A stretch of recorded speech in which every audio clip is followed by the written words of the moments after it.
Sir आगे लगा दीजिए या अंदर गेट से अंदर यही कोने पे लगेगी। सही है सर, लेकिन फिर भी आप उधर बाइक नहीं लगा। देखिए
अपने कैमरे से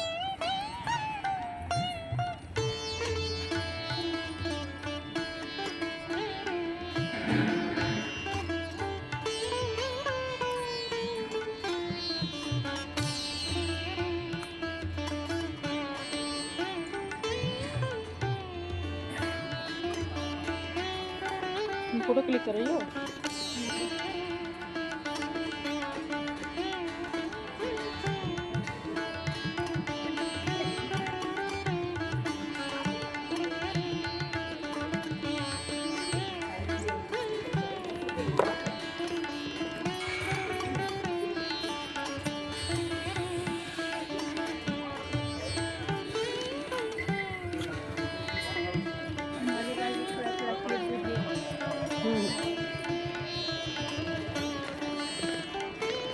भैया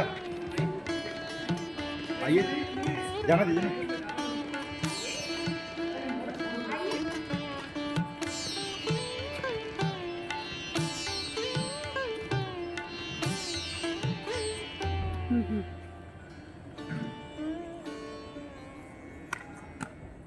तुम फोटो क्लिक कर लियो ना, किस चीज़ की? तुम फोटो भी क्लिक कर लो थंबनेल बनाने के लिए।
उस तरीके का यहाँ माहौल हो जाएगा। लोग टिकट लेकर के बड़े संख्या में आएंगे नाटक देखने। यह हमारा उद्देश्य है कि 5 वर्ष के भीतर इस तरीके से हम लोग यहाँ पर वातावरण का निर्माण करें। इसी के साथ एक बार पुनः मंचासीन अतिथियों आप सभी का एक बार पुनः हम स्वागत करते हैं। बहुत बहुत धन्यवाद सर।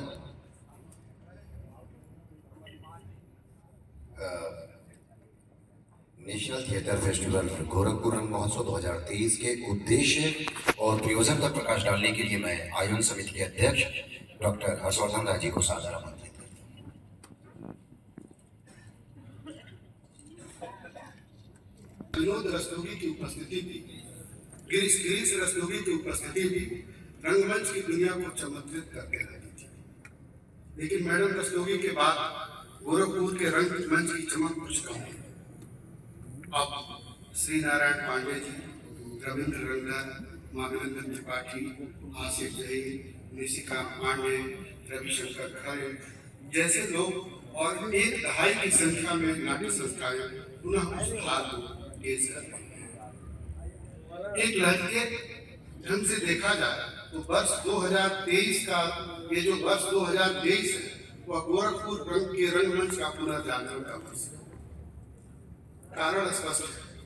केंद्रीय फिल्म और टेलीविजन इंस्टीट्यूट में गोरखपुर से अभिनय की 11 सीटों में 3 का सिलेक्शन होता है।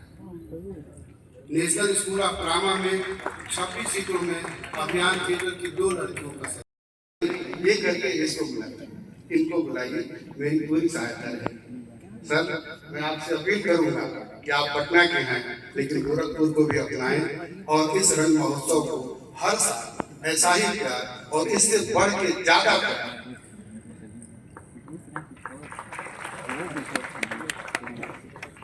आप सभी से भविष्य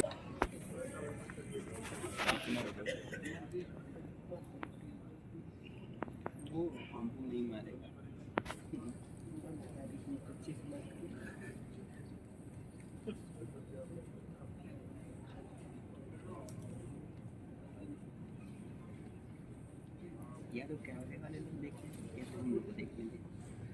कैमरे वाले बता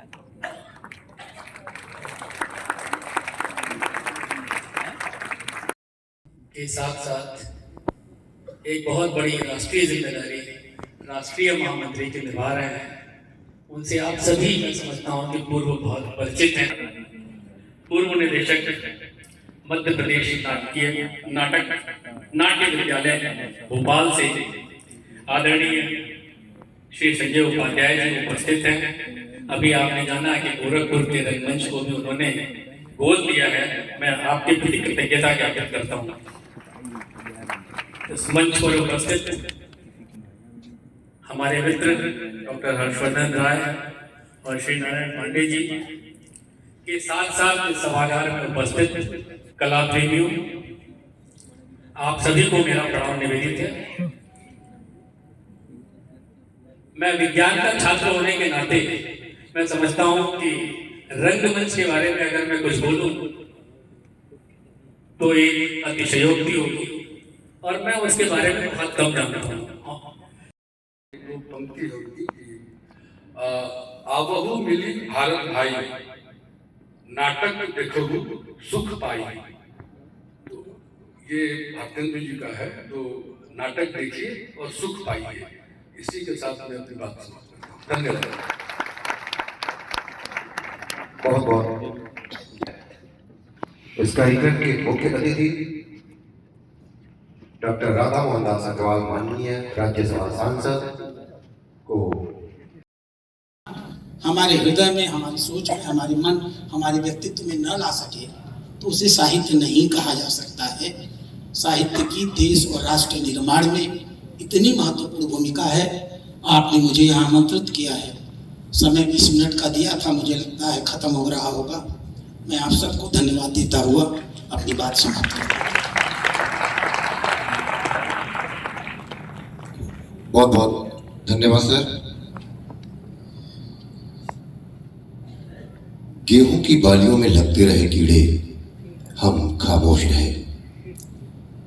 सफेद कपड़ों से कांपते रहे गांव, हम खामोश रहे।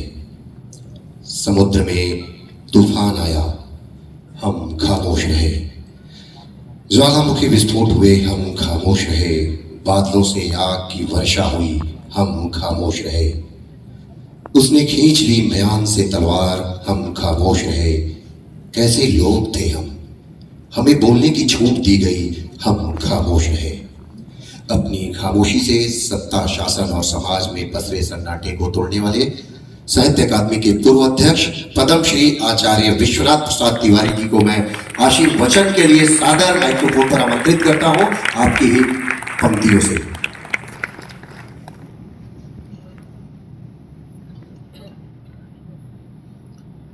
माननीय श्री राधा मोहन दास अग्रवाल जी, श्री मंगलेश श्रीवास्तव जी, श्री संजय उपाध्याय जी, श्री हर्षवर्धन राय जी, श्री श्री नारायण पांडे जी तथा मेरे सामने बैठे मेरे बहुत से मित्र, देवियों और सज्जनों,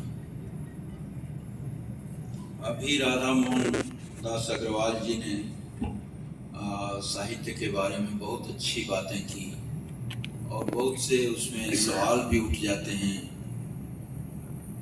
साहित्य परेशान होना यानी जिंदगी क्या है, एलिमेंट्स को एक तरतीब दे दिया गया है, तत्वों का एक क्रम है और मौत है इन्हीं तत्वों का बिखर जाना। इसी को एक्सटेंड किया असगर गोंडवी ने कि जिंदगी मनुष्य की बेचैनियां जो हैं वो इंसान बनाती हैं, नहीं तो तत्वों के क्रम के अलावा आदमी और क्या है। इसको उन्होंने एक्सटेंड किया था। कलाओं में यही होता है, सारी कलाओं में। और नाटक एक ऐसी विधा है जिसमें नृत्य भी है, संगीत भी है और साहित्य भी है। इसलिए जो ये विषय आपने रखा है श्री नारायण जी ने कि रंगमंच और मानवता, तो उनका साहित्य और रामायण और महाभारत उनके रक्त में फैला हुआ है। और जिस समय छापेखाने की मशीनें नहीं थी, उस समय प्रवचन के द्वारा, तीर्थ स्थानों पर शास्त्रार्थ के द्वारा और तरह तरह के और आयोजनों के द्वारा ये रामायण और महाभारत लोगों तक पहुंचा था। और साहित्य एक ऐसे ढंग से काम करता है मनुष्य के भीतर। देखिए, समाज के में परिवर्तन क्या एक रास्ता मार्क्स ने बताया, हिंसक क्रांति। दूसरा रास्ता महात्मा गांधी ने बताया, अहिंसक सत्याग्रह। एक तीसरा रास्ता जो साहित्य का है, वो मनुष्य को बदलने की अहिंसक प्रक्रिया है। हम लोग कहते हैं बातचीत में कि किसी रचना को पढ़ने के बाद, किसी नाटक को देखने के बाद पढ़ने वाला पाठक या श्रोता वही नहीं रहता जो कि पढ़ने के पहले था। उसमें एक परिवर्तन हो जाता है और इसी को एक अहिंसक प्रक्रिया कहते हैं बदलाव की, जिसमें सत्याग्रह भी नहीं करना पड़ता और पाठक या श्रोता या डॉक्टर ब्रजेंद्र नारायण को मंच पर आमंत्रित करता हूं। और यही हमारी ताकत भी है। आप सब यहाँ आए, इस उद्घाटन सत्र में प्रतिभाग किया। उम्मीद करते हैं कि 5 दिन आपकी प्रतिभागिता इसी प्रकार से ही इस आयोजन को सफल बनाने के लिए घर घर जाकर रंग यात्रा और जुलूस निकाला, वह अत्यंत सराहनीय है। हम आपके भी अत्यंत आभारी हैं। उम्मीद है आने वाले समय में भी हम बड़े आयोजन करने की योजना बना सकेंगे। मैं समस्त मीडिया कर्मियों, प्रेस के मित्रों का भी आभार व्यक्त करता हूँ जिन्होंने इस रंग महोत्सव को प्रचार प्रसार करने में महत्वपूर्ण योगदान दिया। मैं अपने समस्त प्रायोजकों का आभार व्यक्त करता हूँ जिन्होंने इतने बड़े आयोजन के लिए हृदय से विशेष रूप से सहयोग प्रदान किया। प्रेम मोहन दास स्मृति कला मंच, KIPM, India glycol limited, Gallant, Krishna. होता है एक सूचना मैं दे दूं कि 15 मिनट का ब्रेक होगा। उसके बाद ड्रामा टाकीज मुंबई की प्रस्तुति नाटक जीना इसी का नाम है प्रस्तुत किया जाएगा। और आप सभी से निवेदन है कि आप अपने स्थान पर बैठे रहेंगे। 15 मिनट का ब्रेक है, आप ब्रेक में बाहर जा सकते हैं, लेकिन 15 मिनट के बाद नाटक शुरू होगा। और मैं